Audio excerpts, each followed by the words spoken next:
हिंदी कहानी एक मासूम सी ख्वाहिश। रवि और प्रेरणा की छोटी सी प्यारी सी गृहस्थी थी। शादी को 6 साल हो गए थे। मधुर संबंध और प्रगाढ़ हो रहे थे। अनंत 2 साल का हो गया था। अब एक और मेहमान बस 4-5 महीनों में आने वाला था। खुशी खुशी जीवन की बगिया महक रही थी। रवि प्रेरणा का बहुत ख्याल रखता था। प्रेरणा ने भी जीवन के हर एक पल में रवि को हद से ज़्यादा प्यार किया। शादी के 5 साल बाद भी यूँ लगता कि जैसे अब भी दोनों प्यार में हैं और जल्द से जल्द एक दूसरे के जीवन साथी बनना चाहते हों। रिश्तेदारों और करीबी दोस्तों के अलावा शायद ही कोई समझ पाता था कि दोनों पति पत्नी हैं। हाँ, अनंत के कारण भले ही अंदाज़ा लगा लेते थे, वरना नहीं। यूँ तो रवि और प्रेरणा की शादी अरेंज मैरिज के तहत हुई, मगर सच यही था कि दोनों एक दूसरे को शादी से 3 वर्ष पहले से जानते थे और एक दूसरे को पसंद करते थे। दिल में एक दूसरे को जगह दी तो फिर कोई और दिल में ना आया। दुनिया एक दूसरे के दिल में ही बसा ली सदा के लिए। सबके लिए एक नियत वक्त आता है और इन दोनों के जीवन में भी वो नियत खूबसूरत वक्त आया जब माता पिता समाज ने इन्हें पति पत्नी के बंधन में बांध दिया। जीवन आगे बढ़ा और प्यार भी। रवि और प्रेरणा के बीच हर तरह की बातें होती। अमूमन पति पत्नी बनने के बाद ज़्यादातर जोड़ों के बीच बहुत सारी बातें खत्म हो जाती हैं। मसलन राजनीति, खेल-कूद, देश दुनिया, साइंस, करियर, हँसी मजाक आदि आदि। पर इनके बीच सब कुछ पहले जैसा था। हँसी मजाक, ठिठोली, वाद विवाद, एक दूसरे की टांग खिंचाई, एक दूसरे को खास बातों पे सलाह लेना देना, साथ घूमना फिरना, एक ही प्लेट में खाना खाना, एक दूसरे का इंतज़ार करना आदि सब बहुत प्यारा था। रवि और प्रेरणा के बीच ऐसा नहीं कि रवि और प्रेरणा के झगड़े ना होते हों, होते थे, मगर वैसे ही जैसे दोस्त लड़ते झगड़ते मुंह फुलाते। और आखिर में वही होता, चलो छोड़ो ना यार, जाने दो ना, सॉरी बाबा, माफ़ कर दो ना, गलती हो गई। और दोनों एक दूसरे को गले लगा लेते। सब कुछ अच्छा चल रहा था, कहीं कोई कमी न थी। जीवन बगिया प्यार से सराबोर थी। फिर भी जाने क्यों कभी कभी प्रेरणा उदास हो जाती, पर अगले ही क्षण अपनी उदासी झटक कर मुस्कुरा देती। रवि कभी शायद ही उसके उदास पल देख पाता और कभी दिख भी जाता तो प्रेरणा कहती, कुछ नहीं, यूँ ही।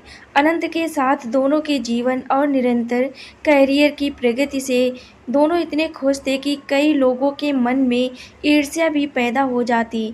हालांकि रवि और प्रेरणा के बीच भी कई सारे अंतर थे जो किसी भी युगल में होना स्वाभाविक है, क्योंकि दो अलग अलग परिवार परिवेश और अलग शहर के लोग एक हो भी नहीं सकते, परंतु दोनों ने एक दूसरे के साथ बड़ी सहजता से हर तरह का तारतम्य बिठा लिया था।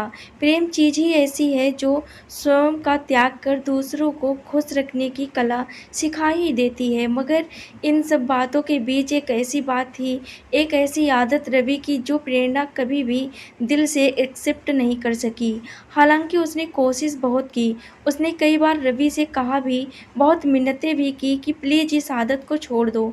ये हमारी प्यारी गृहस्थी, हमारे रिश्ते, हमारे अगाध प्यार के बीच एक दाग है। कहते कहते तो अब 6 साल बीतने को थे। रवि ने जाने उस आदत को खुद त्यागना न चाहा या उससे हुआ नहीं, ये पता नहीं। जबकि कहते हैं कि दुनिया में ज़िंदगी और मौत के अलावा बाकी सब कुछ संभव है। खैर वह वक्त बीतता रहा, प्रेरणा ने अपने मन को ही समझा लिया। उसको याद आता है कि कभी बड़े बुजुर्ग और बुद्धिजीवी लोगों का कहना है कि इस संसार में ऐसा कोई नहीं जिसको जीवन की संपूर्ण खुशियाँ मिल जाएं। महान पार्श्व गायिका लता जी के गीत सुन मन को बहला लेती। हर किसी को मुकम्मल जहाँ नहीं मिलता, कभी ज़मीं तो कभी आसमां नहीं मिलता। वो सोचती, कोई बात नहीं, दुनिया में तो लोगों को न जाने कितने गम हैं। मैं तो संसार की खुशकिस्मत लड़की हूँ जो रवि जैसा जीवन साथी मेरा। यही सोच मन में उठती एक हल्की सी कसक को खुद अपने ही विचारों से रगड़ कर मिटा देती। मधुर पल और मधुर हो गए थे। नन्हे मेहमान के आने में बस 2 ही महीने की देरी थी। रवि जल्दी घर आता और प्रेरणा को बहुत बहुत प्यार देता। अनंत भी खुश था, क्योंकि उसको बताया गया कि मम्मी तुम्हारे लिए जल्दी ही एक बहुत ही सुंदर गुड्डा या गुड़िया लेकर आएंगी, जो तुम्हारे साथ खेलेगा भी, दौड़ेगा भी और बातें भी करेगा। अनंत को गोद में लिए रवि प्रेरणा के साथ बैठे घंटों दुनिया जहान की बातें करता। प्रेरणा हर वक्त खुशी थी, पर कभी कभी अनायास पूछ बैठती, रवि तुम सच में अपनी आदत नहीं छोड़ सकते? रवि उसके हाथ थाम फिर वही बात दोहरा देता जो पिछले 6 साल से कह रहा था, बस 2-4 दिन दे दो, मुझे सच कहता हूँ इस बार पक्का तुम्हें शिकायत का मौका नहीं दूंगा। प्रेरणा कसक भरी मुस्कान के साथ सर हिला देती। ओके प्लीज, इस बार जरूर। रवि प्यार से प्रेरणा के माथे को चूम लेता, कभी गालों पर थपकी देकर कहता, इस बार पक्का प्रॉमिस। बात फिर खत्म हो जाती। एक शाम अचानक प्रेरणा का दिल बहुत किया कि आज आइसक्रीम खाने चलते हैं। वैसे भी 2-3 महीने से कहीं बाहर नहीं निकली थी। रवि ने कहा, मैं घर पे ही ले आता हूँ। प्रेरणा नहीं मानी। तीनों तैयार होकर आइसक्रीम पार्लर चले गए। आइसक्रीम खाते हुए बहुत खुश थे तीनों। होनी कुछ और लिखी गई थी, जिसका समय नज़दीक था। तीनों घर वापस आए। अनंत तो खेल कूद कर निढाल होकर जाते ही सो गया। प्रेरणा के दिल में आज फिर एक सोई हुई ख्वाहिश जागी। उसने रवि का हाथ पकड़कर अपनी ओर प्यार से खींचते हुए कहा, रवि सुनो ना, एक बात, इधर आओ तो जरा। पर रवि ने पुरानी आदत के अनुसार हाथ छुड़ाते हुए कहा, रुको प्रेरणा, बस 5 मिनट में मैं अभी आया, बस अभी तुम्हारे ही पास आकर बैठता हूँ।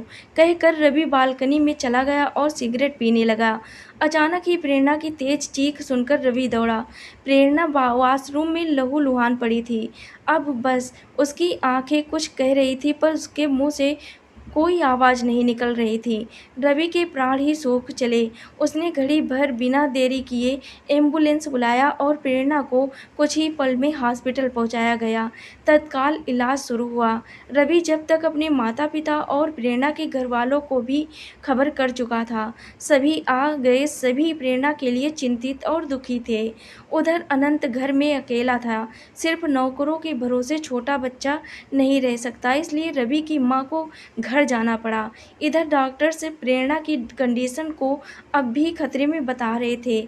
बच्चा पेट में खत्म हो गया था, डॉक्टर ने ऑपरेशन कर दिया था और अब प्रेरणा को बचाने की कोशिश में जुटे थे। थोड़ी देर में अनंत को लेकर माँ पुनः हॉस्पिटल आई। माँ ने रवि के हाथ में एक पेपर देते हुए कहा, ये तकिए के नीचे रखा था, शायद अनंत के हाथ में खेलते हुए आ गया, कोई ज़रूरी चीज़ हो शायद, ये सोच में लेते आई। माँ पढ़ना नहीं जानती थी तो सो रवि पढ़ने लगा। उसने पहचान लिया ये प्रेरणा की लिखावट थी और जगह जगह स्याही ऐसे बिखरे हुए थे कि लग रहा था उसने रोते रोते ही ये सब लिखा है। अरे ये तो अभी शाम को लिखा है उसने, क्योंकि प्रेरणा की आदत सभी जानते हैं, वो कुछ भी लिखती है तो उस पर अपने साइन करके नीचे तारीख और समय भी लिखती है। मतलब कि जब रवि थोड़ी देर के लिए सिगरेट पीने बालकनी में गया था तभी प्रेरणा ने ये लिखा था। रवि पढ़ने लगा, पता है रवि, जब हम प्यार में दोनों सराबोर हुए थे, जब हम पहली बार अपने अपने दिल की बात एक दूसरे से कहने को मिले थे, जो शायद हमारे प्यार की पहली ही शाम थी। उस दिन हमने समंदर किनारे बने उस कॉफ़ी होम में समंदर की लहरों को साक्षी करके एक दूसरे से पूछा था कि हम एक दूसरे को ऐसा क्या दे सकते हैं जो सच में बहुत नायाब हो। मैंने कहा, पहले आप कहो रवि। याद है रवि, आपने क्या कहा था? आपको तो शायद याद ही नहीं है, लेकिन मैं एक पल भी नहीं भूली। आप ही ने कहा था रवि कि मैं तुम्हारे सांसों से अपनी सांसों को जोड़ना चाहता हूँ। बोलो दोगी मुझे ये तोहफा? मैंने आपकी आंखों में प्यार की सच्चाई देखी थी। उस एक पल में मैंने आपके साथ अपना पूरा जीवन देख लिया था। ऐसे तोहफे आप मांगेंगे ये कल्पना तो नहीं की थी, लेकिन आपकी इस ख्वाहिश ने ही मुझे भी ये ख्वाहिश दे दी कि मैं आपकी ये इच्छा ज़रूर पूरी कर दूं। दिल में तो आया था कि अभी ही पूरी कर दूं, पर मैं शादी के बाद आपकी ये इच्छा ज़रूर पूरी करूंगी, मैंने सोच लिया था। लेकिन साथ ही ये भी था कि मुझे आपकी सिगरेट बर्दाश्त ना थी। मैंने अपने घर परिवार में कभी ये सब नहीं सहा था। मुझे इसके धुएं से इसकी अजीब सी स्मेल से हद से ज़्यादा नफ़रत थी। मेरा दम घुटने को हो जाता है इससे, लेकिन फिर भी मैंने नज़रें नीची करके कहा कि सही वक्त आने पर आपको ये तोहफ़ा ज़रूर दूँगी। आपकी आंखें खुशी से चमक उठी थी। मुझे बहुत अच्छा लगा था रवि। फिर आपने मुझसे पूछा कि तुम्हें मुझसे क्या चाहिए? याद है रवि, मैंने एक ही चीज़ माँगी थी कि यदि आप सिगरेट पीना छोड़ दो, इसके अलावा मुझे सारी ज़िंदगी कुछ और नहीं चाहिए। आपने कहा बस 1 सप्ताह बाद तुम मुझे सिगरेट पीते नहीं देखोगी। मैं कितनी खुश हुई थी, आप इसका अंदाज़ा भी नहीं लगा सकते। लेकिन आपने पलटकर ये नहीं पूछा कि मुझे यही तोहफ़ा नायाब क्यों लगा। मैंने बताया भी नहीं, जानते हो रवि, क्यों यही माँगा था मैंने? ताकि मैं आपकी ख़्वाहिश पूरी कर सकूँ। हाँ रवि, आपकी साँसों से अपनी साँसों को जोड़ने की ख़्वाहिश मेरे मन में भी जाग चुकी थी। पर आपकी सिगरेट ने मुझे ये कभी करने ना दिया। मुझे आपसे बहुत प्यार मिला है रवि, बहुत सम्मान मिला है। सच है कि आपको जीवनसाथी पाकर मैं इस जहान में खुद को सबसे ज़्यादा खुशनसीब पाती हूँ। हमारे प्यार के अनगिनत पल हैं रवि, हमारी एक-दूसरे से नज़दीकियाँ तो शरीर और आत्मा की तरह हैं रवि। पर बेहद अजीब है ना, इतने करीब होकर भी वो पल नहीं आ पाया कि मेरा वादा और मेरी एक छोटी-सी ख़्वाहिश पूरी हो सके। शादी के बाद इन 6 सालों में आपने मेरे लिए बहुत कुछ किया, पर अफ़सोस मेरी एक छोटी-सी ये ख़्वाहिश आज भी अधूरी है। कितनी बार मैंने चाहा, मगर हर बार जब भी आपकी साँसों के हमकदम बनना चाहा, हर बार वही सिगरेट की अजीब-सी गंध ने मुझे मुँह फेर लेने पे मजबूर किया। लेकिन आपने कभी समझने की कोशिश नहीं की। क्या कोई यकीन कर सकता है रवि, पति-पत्नी होकर, एक बच्चे के माता-पिता होकर भी हम एक-दूसरे के ओठों के स्पर्श को नहीं जानते। भला ये 6 साल के दाम्पत्य जीवन में ऐसा पल ना आया हो। मैं कैसे कहूँ कि हमारे अटूट बंधन, गहरे प्रेम के बीच ये एक दाग की तरह है। मगर सच है, आप नहीं समझोगे रवि, लेकिन मैं अब समझ गई हूँ। आप मुझे भी शायद छोड़ सकते हो, लेकिन सिगरेट को नहीं, कभी नहीं। मैं फिर आज इसलिए लिख रही हूँ रवि, क्योंकि आज हद से ज़्यादा दिल मचल गया था और लगा था कि आपने आज तो बहुत देर से सिगरेट नहीं पी है। शायद आज एक बार ही सही मेरी ख़्वाहिश पूरी हो जाएगी। लेकिन आज भी आप हाथ छुड़ाकर सिगरेट उठाकर चल दिए। मैं रोना चाहती हूँ चीख-चीख कर, पर रो नहीं सकती। शायद हमारे अगाध प्रेम में ये शोभनीय नहीं होगा। मैं बाँटना चाहती हूँ अपना ये दर्द, मगर क्या ये किसी से कहना उचित लगेगा? बेहद अपमानित महसूस करने लगी हूँ आपकी सिगरेट के सामने। अपने आप को कोई तरीका नहीं है मेरे पास अपनी इस अधूरी ख्वाहिश का दर्द बांटने के सिवाय इसके कि पन्ने पे उतार कर दिल हल्का कर लूँ। जबकि जानती हूँ पहले की ही तरह कुछ देर बाद भी इसको फाड़ कर फेंक दूँगी। पर कोई बात नहीं, दिल तो हल्का हो जाता है। I love you Ravi, I love you always पढ़ते-पढ़ते रवि बेहिसाब आँसुओं में डूब गया। उसे आज एहसास हुआ उसके सिगरेट के लत के कारण क्या से क्या हो गया। उसके मन में सारे घटनाक्रम प्रत्यक्ष हो उठे। रवि के सिगरेट लेकर चले जाने के कारण प्रेरणा को आज बहुत ज़्यादा बुरा लगा। उसकी आँखों से आँसू छलक आए। उसने पेपर पेन उठाया और अपने मन की सारी बात उस कागज़ में उड़ेल कर अपने मन को हल्का कर लिया। जब तक रवि सिगरेट ख़त्म करके कमरे में वापस आने वाला था, प्रेरणा का चेहरा आँसुओं से भीग गया था। वो उठकर मुँह हाथ धोने चली गई। जब वो वॉशरूम से वापस आने लगी ना, जाने कैसे उसका पैर फिसल गया। ये उसकी संतप्त मन की दशा थी या महज प्रेगनेंसी के कारण उसको चक्कर आया होगा, यह उसके जीवन की इतनी ही अवधि तय थी। ये तो परमात्मा को ही पता था या फिर खुद प्रेरणा को ही। रवि पागलों की तरह डॉक्टर से कह रहा था, मेरी प्रेरणा को बचा लो, मेरा सब कुछ ले लो, मेरी जान भी उसको दे दो, मगर बचा दो उसको। लेकिन ये नहीं हो सका। 8 घंटे के अथक प्रयास के बाद डॉक्टर ने आकर कहा, हमने बहुत कोशिश की लेकिन हम हार गए। प्रेरणा के पास अब ज़्यादा समय नहीं, उससे मिलने आप लोग। रवि बदहवास प्रेरणा के पास पहुंचा। प्रेरणा की आंखें शून्यता से भरी थी।